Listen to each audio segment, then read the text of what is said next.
Welcome to The Explainer. Today, we're diving into something huge. A massive shift in the global economy, all because of one decision about oil that's basically forcing the whole world to pick a side. This sounds like a hypothetical question, right? But it's not. For some of the biggest countries out there, this became a very, very real problem they had to solve, and fast, right around late October 2025. All right, so let's get into how this all kicked off. It starts with the US making a really big move, a seismic move, you could say, against Russia's huge energy companies. And believe me, the shockwaves from this are hitting everywhere. Okay, so here's what happened. The US brought the hammer down, putting direct sanctions on Russia's two biggest oil players, Rosneft and Lukoil. But, and this is the really important part, the real teeth of this move isn't just about them. It's the threat of what they call secondary sanctions. This created this incredibly tight deadline, not just for Russia, but for literally everyone else in the world to figure out what they were going to do. So what are these secondary sanctions? Well, think of it like this. It's not just about punishing Russia. It's about telling everyone else, hey, if you keep doing business with them, we're going to punish you. So a bank in Mumbai, a refinery in Jamnagar, a shipper in Singapore, anyone, they're told to stop, or else they risk getting locked out of the entire US dollar system. It's a massive, powerful ultimatum. No two ways about it. Now this pressure, this ultimatum, it lands particularly hard on one country, and that's one of the world's biggest and fastest growing economies, India. This puts them in a truly difficult spot. And just look at this to understand the scale of the problem. That big slice there, that's Russian oil. We're not talking about some small percentage here. It's more than a third of India's entire crude import.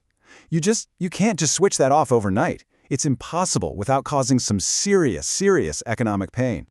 And this just lays it all out, doesn't it? It's like India is walking this incredibly thin tightrope. On one side, you've got cheap Russian oil. We're talking billions of dollars in savings for the economy, and it's the perfect type of crude for our refineries. That's a huge win. But on the other side, you risk getting cut off from the dollar, and you really anger a major strategic partner, the US. So what do? It's a massive dilemma. A choice between your wallet and your most powerful friend. Okay, but let's zoom out a bit, because while India's dilemma is a perfect example, this is not just an Indian story. This pressure is literally cracking the global market in two. The old system is breaking apart. So how does this fracture happen? Well, you have to understand the tools the West has been using for decades to control the game.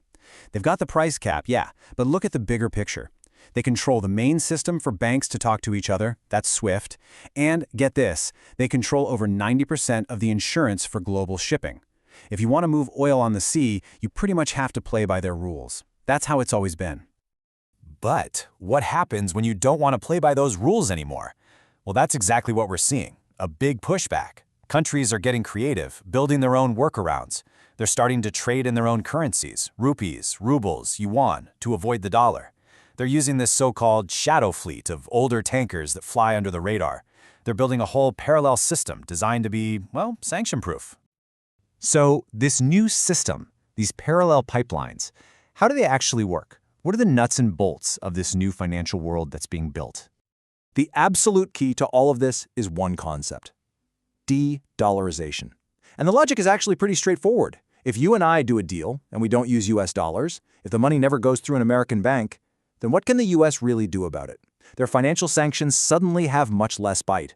It's all about creating a system that's financially independent from the US.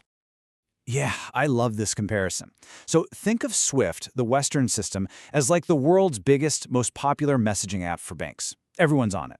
But now countries are saying, you know what? We're going to build our own apps. You've got Russia's SPFS and China's CIPS. They do the same job, letting banks talk and move money, but they're private, they're independent, and they use their own currencies. They're totally outside of Western control. Okay, so you have these two competing systems now, both getting stronger. Where does this all lead? What happens next in this huge economic tug-of-war? Let's go back to India for a second, because their strategy is really quite smart. They're not picking a side. Instead, they're hedging their bets. They're saying, look, buying Russian oil is our sovereign decision. It helps our people. But at the same time, they're signing huge deals for American natural gas and buying more from the Middle East and the US. It's a classic balancing act, trying to keep everyone happy. Some call it multi-alignment. And this quote, this just nails it, doesn't it?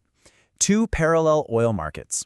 It means the old idea of one single global market for oil, well, that's over. We are literally watching the world split into two economic camps. One that plays by Western rules, and another that, well, doesn't. And that second one has its own ships, its own currencies, its own way of doing things. You know, these latest sanctions on Rosneft and Lukoil, they're really the biggest test of this whole trend. It forces everyone to ask this question, right? Is this split happening way faster than anyone thought? Is the world fracturing into these separate economic blocks? And is the whole thing accelerating to a point where nobody can control it? That is the big question for the future of the global economy.